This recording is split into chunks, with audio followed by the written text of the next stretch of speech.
चलिए शुरू करते हैं 80 वर्ड पर मिनट डिक्टेशन। Ready start. अध्यक्ष महोदय, जो बिल हमारे सामने रखा गया है उसमें बहुत सारे सुधारों की आवश्यकता है। इसको और भी अच्छे ढंग से यहाँ रखा जा सकता था। मैं कुछ शब्द कहना चाहता हूँ और वह यह कि जब जब भी आवश्यकता हुई हमारे देश के मज़दूरों ने कभी बलिदान देने से अपने को पीछे नहीं रखा। जब जब आवश्यकता हुई उन्होंने ऐसी व्यवस्था को स्वीकार किया जिससे देश का कल्याण हो। अभी हाल में जो समझौता हुआ उसे मज़दूरों की बहुत बड़ी कुर्बानी समझनी चाहिए।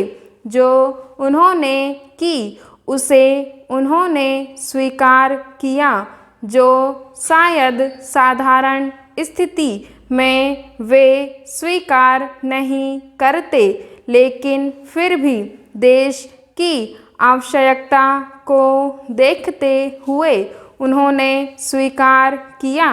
जब जब सहयोग देने की आवश्यकता हुई तो वे कभी पीछे नहीं रहे।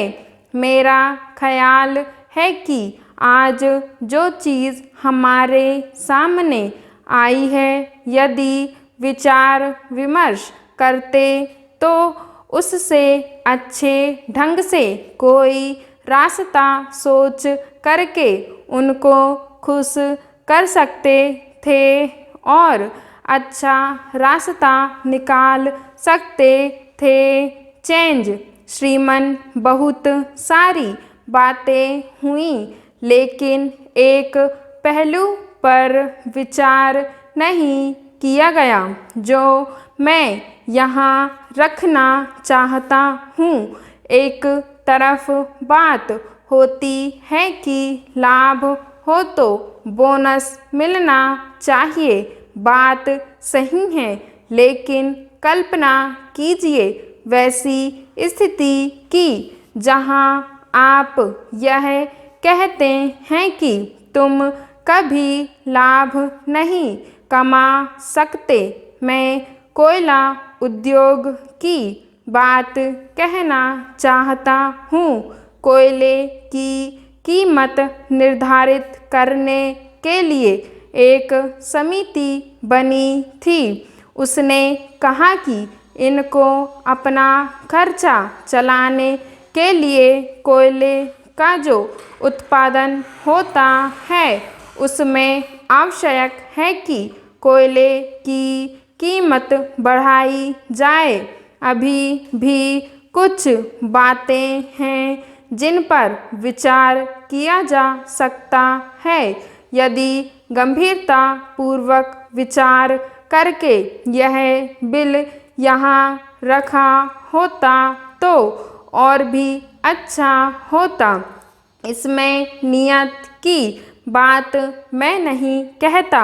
अच्छी नियत से यह बिल लाया गया है और प्रयत्न किया गया है कि मज़दूरों की सहायता हो। जो एक अव्यवस्था चल रही थी उसे दूर करने के लिए एक व्यवस्थित ढंग से नियम बनाया जाए जिससे पूरे उद्योगों समान ढंग से मज़दूरों को बोनस मिल सके और उद्योगों में शांति स्थापित हो सके।